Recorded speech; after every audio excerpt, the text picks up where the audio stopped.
안녕하세요. 오늘은 시편 20편 함께 좀 깊이 들여다볼까 합니다. 이게 보통 다윗의 시로 알려져 있죠. 특히 좀 어려운 시기를 지나는 리더나 아니면 공동체 전체를 위한 아주 간절한 기도가 담겨 있어요.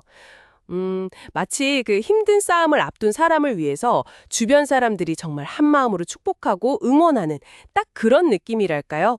자, 그럼 이 기도의 내용을 한번 구체적으로 풀어볼까요? 첫 구절부터 그 염원이 아주 강하게 느껴지거든요. 환난 날에 여호와께서 내게 응답하시고 야곱의 하나님의 이름이 너를 높이 드시며 1절인데 여기서 내게 그러니까 바로 당신을 향한 기도가 시작되는 거죠. 네, 맞아요. 이 시편은 그 시작부터 명확하게 당신, 그러니까 기도의 대상이 되는 인물을 향한 깊은 간구를 보여줍니다. 여기서 야곱의 하나님의 이름, 이걸 부르는 게요. 이게 그냥 신의 이름을 외치는 걸 넘어서는 의미가 있어요. 이스라엘 백성들이 대대로 경험했던 그 하나님의 언약, 또 보호하심, 이런 것에 호소하는 굉장히 강력한 외침인 거죠. 그러니까 당신이 지금 어떤 어려움 속에 있든지 간에 그 하나님의 특별한 관계, 또 보호 아래 있다는 걸 다시 한번 확인시켜 주면서 힘을 주려는 거예요. 네, 그리고 이어지는 2절에 성소에서 너를 도와주시고 시온에서 너를 붙드시며, 이 구절도 참 흥미롭습니다.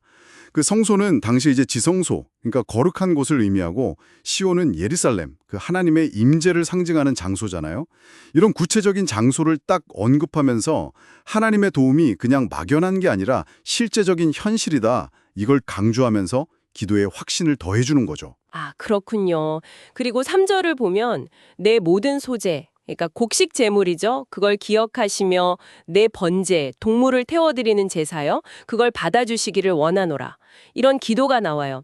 제물을 기억하고 받아달라는 거. 이게 그냥 단순한 종교적인 의무이행? 뭐 그 이상인 것 같아요. 그죠? 혹시 당신의 어떤 헌신이나 노력이 인정받길 바라는 마음, 이런 거랑도 좀 연결될 수 있을까요?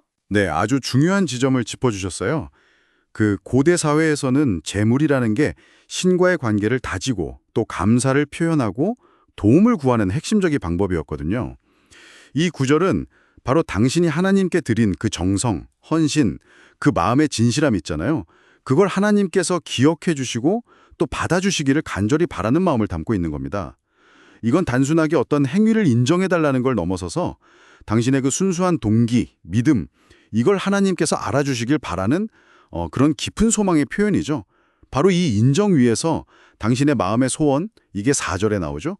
그리고 모든 계획이 이루어지기를 바라는 기도로 아주 자연스럽게 이어지는 거예요. 아, 그렇군요. 당신의 헌신과 소망이 결국에는 공동체 전체의 기쁨으로 이렇게 확장되는 모습도 참 인상적입니다. 5절에 보면 우리가 너의 승리로 말미암아 괴가를 부르며 우리 하나님의 이름으로 우리의 깃발을 세우리니 이런 구절이 나오잖아요. 이건 정말 단순한 응원을 넘어서서 당신의 승리가 곧 우리 모두의 승리다. 이런 연대의식이 아주 강하게 느껴지는데요. 정확합니다. 여기서 우리라는 표현이 이 시편의 공동체적인 성격을 아주 잘 보여줘요. 리더, 그러니까 여기서 말하는 당신의 승리가 개인의 영광을 넘어서 공동체 전체의 회복이고 기쁨이다, 이런 인식이 담겨 있는 거죠. 그리고 하나님의 이름으로 깃발을 세운다라는 건 그 승리가 인간의 어떤 힘이나 전략 때문이 아니라 전적으로 하나님의 도우심 덕분이라는 걸 온 세상에 선포하는 일종의 신앙 고백인 셈이죠. 그러니까 공동체는 당신을 위해 기도할 뿐만 아니라 당신의 승리를 통해서 다 함께 하나님을 높이겠다, 이런 의지를 다지고 있는 겁니다. 자, 여기서 정말 흥미로운 대조가 등장합니다. 7절하고 8절인데요.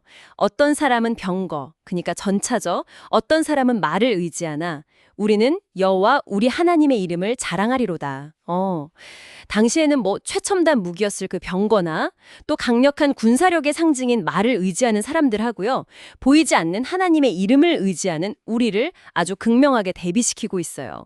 이 대비가 당신에게 던지는 메시지는 뭘까요? 네, 이게 바로 시편 20편의 핵심 중 하나라고 할 수 있습니다. 눈에 보이는 강력한 힘, 그러니까 세상적인 수단이죠. 병거나 말 같은 거요. 거기에 의존하는 사람들하고 비록 눈에는 보이지 않지만 모든 것을 가능하게 하시는 그 하나님의 이름을 신뢰하는 사람들, 그 사이의 근본적인 차이를 보여주는 거예요. 그리고 그 결과는 아주 명확합니다. 세상의 힘을 의지하는 자들은 결국 비틀거리며 엎드러지지만, 이게 8절에 나오죠. 하지만 하나님을 의지하는 우리는 일어나 바로 선다고 선언합니다. 이건 정말 진정한 힘 그리고 궁극적인 안전이 어디에 있는지를 당신에게 분명하게 보여주면서 그 믿음의 선택이 얼마나 중요한지를 강조하는 거죠. 결국에는 흔들리지 않는 믿음, 그리고 서로를 향한 지지, 이 연대의 힘이 정말 중요하다는 걸 이야기하는 기도군요. 마지막 구절, 여호와여 왕을 구원하소서, 우리가 부를 때에 우리에게 응답하소서. 이건 이 모든 간절함을 딱 하나로 모으는 그런 외침처럼 들려요. 맞습니다. 그 마지막 절은 이 시편 전체의 간절한 소망을 압축하면서 마무리합니다. 왕, 그러니까 당신의 구원을 다시 한번 힘주어서 간구하고 공동체인 우리의 기도에 하나님께서 반드시 응답해 주실 거라는 확신을 표현하면서 끝을 맺는 거죠.